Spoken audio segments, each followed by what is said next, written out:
নমস্কার বন্ধুরা, আবারও একটা নতুন রেসিপি নিয়ে তোমাদের সামনে চলে আসলাম। তো সবসময় বাচ্চারা কিন্তু রুটি পরোটা খেতে চায় না।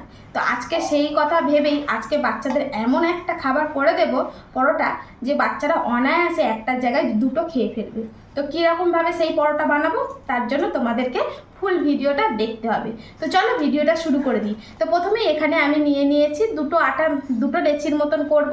তো তাই জন্য অল্প করে আটা নিয়ে নিয়েছি। আমি কিন্তু ময়দা এখানে ব্যবহার করিনি। যখনই তোমরা বাচ্চাদের জন্য যে সমস্ত খাবার বানানোর চেষ্টা করবে বা বানাবে, তার জন্য কিন্তু তোমরা আটা ব্যবহার করে বাচ্চাদেরকে একদমই ময়দাটা অ্যাভয়েড করে যাবে, ওদেরকে দেবেই না। তো এই যে এখানে আটা নিয়ে নিয়েছি, আর এর মধ্যে কিন্তু বেশি কিছু দেবো না, সামান্য করে একটু লবণ দেবো, আর এইটাকে একদম সুন্দর করে মেখে ফেলবো। আর কোনো রকম কিন্তু এর মধ্যে ময়াম টয়াম কিচ্ছু দেবো না। তো চলো আগে আটাটা মেখে নিই, শুধু লবণ দিয়ে কিন্তু।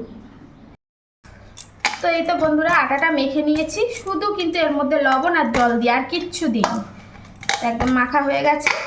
আর এটা যেমন আমরা রুটি পরোটা বানানোর জন্য মাখাই, সেরকম নরম করেই মেখেছি।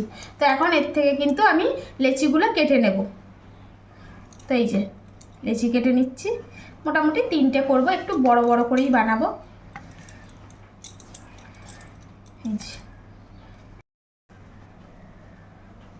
তো এই যে 3টে মতন লেচি হয়েছে, এইভাবে একটু বড় বড় বানিয়ে নিলাম। আর এই যে 1 চামচ মতন এখানে চিনি দিয়ে দিলাম। আর এখন এই চিনিটাকে কিন্তু আমি একদম গুঁড়ো করে নেবো, যেটাকে বলে আইসিং সুগার। তো এই দেখো চিনিটাকে একদম কিন্তু গুঁড়ো করে নিয়েছি। এটা কিন্তু চিনি আইসিং সুগার করে নিয়েছি। এখন এর মধ্যে দিয়ে দেব গুঁড়ো দুধ। তো এখানে 1 চামচ মতন, তোমরা যে যেমনটা পারবে। তো আমি এখানে 1.5 চামচ মতন গুঁড়ো দুধটা দিয়ে দিলাম। তো গুঁড়ো দুধ আর চিনিটা এখন ভালো করে পাইল করে নেব। তো এই যে একদম গুঁড়ো করা আইসিং সুগার বা চিনি, আর তার সঙ্গে আমি দুধ দিয়ে এটাকে একদম পাইল করে নিলাম। তো এই যে ডোটাকে বেশ ভালো করে সমান করে নিলাম। এখন কিন্তু এই ডোটাকে একটু আঠা লাগিয়ে এইভাবে এটাকে কিন্তু বেলে নেব, প্রথমে গোল করে।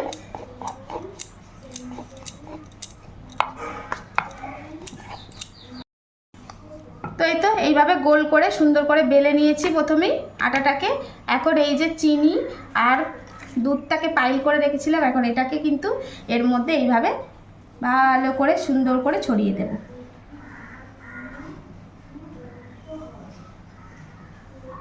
একটু বেশি করে দিলে মুখে পড়বে ভাজার পরে, ওই জন্য একটু বেশি করে এটা দিলে হবে।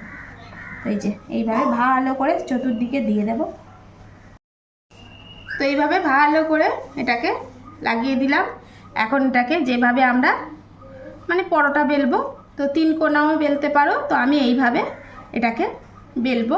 তো এই যে যাতে করে না ভিতরে স্টাফিংটা বার হয়ে যায়।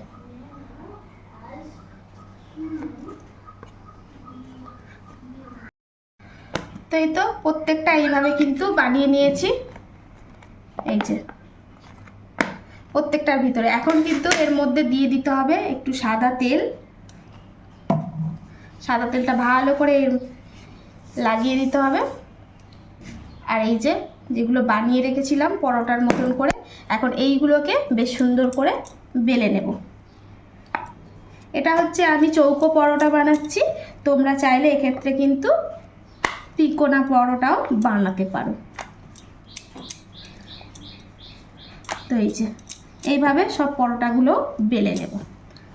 এই তো পরোটাগুলো সব ভেজে মানে বেলে নিয়েছি। এখন কিন্তু এই পরোটাগুলো ভাজবো। তো এখানে একটা চাটু বসিয়ে দিয়েছি, চাটুটা হয়ে গেছে গরম। তো এখন এই যে পরোটাগুলো এইভাবে দিয়ে দেব।